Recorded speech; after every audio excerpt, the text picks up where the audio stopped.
Si è svolta alla caserma Guella di Gorizia, sede del Comando Brigata di Cavalleria Pozzolo del Friuli, l'avvicendamento alla guida della grande unità dell'esercito. Al generale di brigata Ugo Cillo è subentrato il generale di brigata Giovanni Parmigiani, proveniente dal Comando Forze Operativi Terrestri di supporto di Verona. Al cambio era presente il comandante della divisione Friuli, generale di divisione Carlo Lamanna, il prefetto di Gorizia Isabella Alberti e il sindaco Rodolfo Ziberna.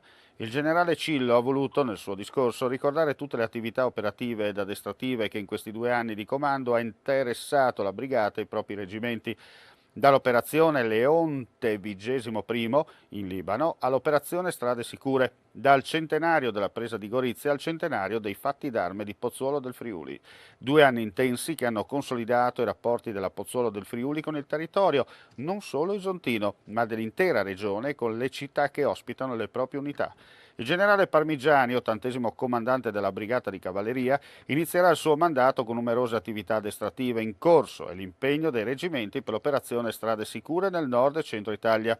Entrambi gli ufficiali generali hanno comandato il reggimento Lagunari Serenissima, unità di manovra della Pozzuolo del Friuli. Gorizia è una città che tanto ha dato all'unità d'Italia, tanto ha dato insomma, durante la prima guerra mondiale, sappiamo insomma, le vicissitudini che anche qui la mia brigata, che adesso ho il privilegio di comandare, ha partecipato, quindi per me è un doppio privilegio essere il comandante della brigata Pozzuolo del Friuli come ufficiale dell'esercito, ma anche come italiano servire in questo bellissimo territorio. Io vengo a Gorizia e vengo nella regione, scusatemi da lagunare, dico anche nel Triveneto in maniera molto più allargata perché i reggimenti sparsi arrivavano fino alla Lombardia, sentono questo grande privilegio di venire in questo bellissimo territorio che poi amo molto personalmente. Il generale Parmigiani vuole sottolineare l'importanza del ruolo dell'esercito tra i cittadini. Queste le sue parole. L'esercito italiano è l'esercito degli italiani, era una cosa che